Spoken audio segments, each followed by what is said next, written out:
Hi, and welcome back to our video blog. Today I was going to talk about some July maintenance tips.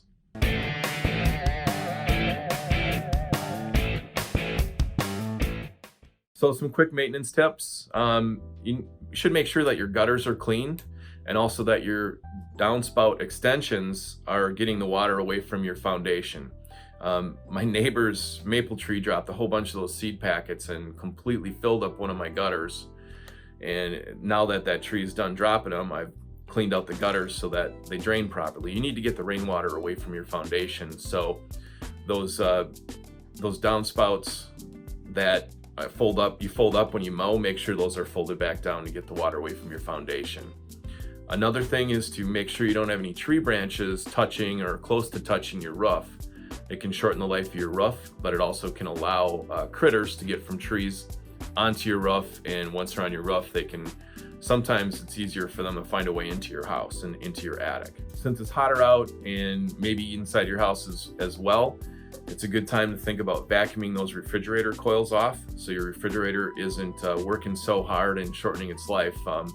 One of my good friends was telling me his refrigerator and freezer weren't working very well at all. Once you pull the access door off, all the coils are completely covered in like 12 years worth of dust and stuff. So you got that all vacuumed off and cleaned, and now his refrigerator and freezer are working normally. If you haven't done so already, I've reminded you before in these videos, but it's make sure your furnace filter is clean during the cooling season here. And if you haven't had your AC system checked by a professional, you should do that annually.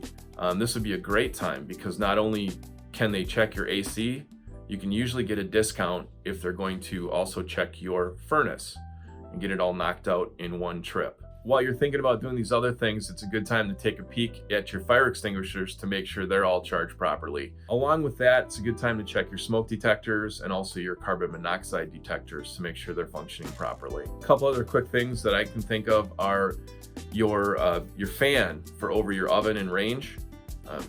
Most of those have a filter that you can pull out and you can clean and then reinstall once they're dry. It's a good idea so that fan's not working as hard as it would have to if they're dirty. A couple last things to think of: your ceiling fans. In the cooling season, you run them the opposite direction you do during the heating season. So the cooling season, you're typically running them so they're pushing the air straight down. Your cold air returns, if you have the cold air returns that have a high and a low, one at the floor and one up near the ceiling, you should be having them set so they're bringing in the cold air this time of year back to the furnace to recirculate. Thanks for watching our video. We'll see you next time.